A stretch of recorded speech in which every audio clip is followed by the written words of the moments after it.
তোমরা বই পড়নি তো, তাই মূর্খ হয়ে আছো। তুমি বড় জাতের আস্ত মূর্খ, তুমি অপদার্থ। হুজুর, এতগুলো কটু কথা বইয়ে লেখা ছিল। ও হো হো হো হো, একটু ভুল হয়ে গেছে। বইয়ে লেখা আছে কটু কথা বলতে নেই। ভুল হয়ে গেছে, মার্জনা চাইছি, মানে মাফ চাইছি। ওরে মারে, কামড়ে দিল রে, কপালে সাপে ছোবল দিল রে। যা, কি যে বলিস, কপালে সাপ কই? সাপটা তো ওই পাথরটার আড়ালে লুকিয়ে আছে। তাই বুঝি? হ্যাঁ। চল, সাপটাকে এক্ষুনি মেরে ফেলি। আবার মূর্খের মতো কথা বলছো। সাপটা তো তোমার কোনো ক্ষতি করেনি। বিনা কারণে কোনো প্রাণ নষ্ট করা উচিত নয়। বইয়ে লেখা আছে জীবের প্রতি দয়া রাখো। হুজুর, জীবের প্রতি দয়া? কোন জীবের কথা বলছেন? যে জীব আমাদের মুখের মধ্যে থাকে। এই জীবের প্রতি দয়া আছে বলেই রোজ ভালো ভালো খাবার মুখের মধ্যে দিচ্ছি, জীবের উপকারের জন্যই দিচ্ছি। একেবারে গবেট। এই জীব নয়, জীব মানে প্রাণী। সব প্রাণীর প্রতি দয়া দেখাবে, বুঝলে?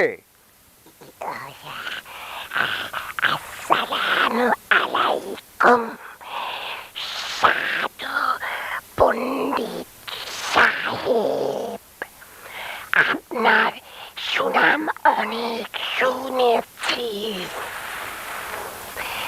আপনার কাছে দয়া চাইতে এসেছি।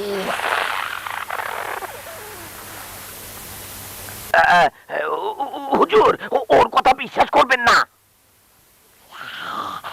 আমি সত্যি কথা বলছি। একজন যাত্রীর সাপুরে আমাকে আমাকে তাড়া করেছে। বড় নিষ্ঠুর সাপুরে আমাকে ধরে আমার সুন্দর সাদা দাঁত ভেঙে দেবে।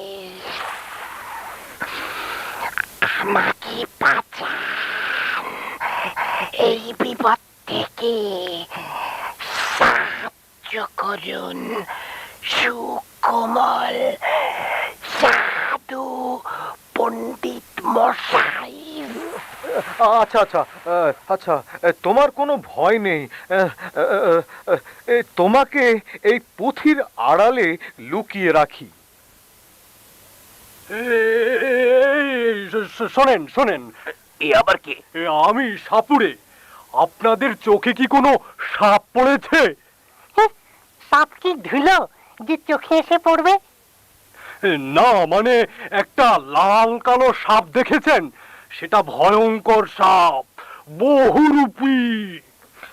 ভয়ঙ্কর সাপ তো দেখিনি, তবে একটা ছোট্ট সুন্দর সাপ দেখেছিলাম। হ্যাঁ, সেই সাপটাই তো খুঁজছি। বহুরূপী, ভীষণ নিষ্ঠুর সাপ। সে ইচ্ছে মতো বড় হতে পারে।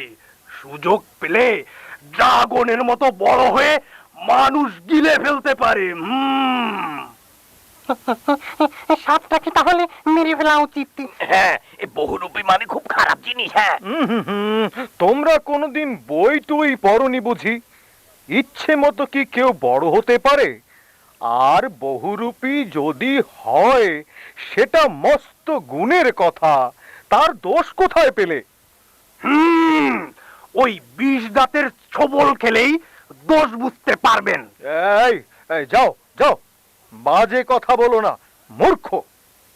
হ্যাঁ, আমি যাচ্ছি, তবে সাবধান।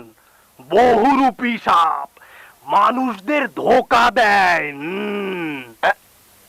ধোকা দেয়?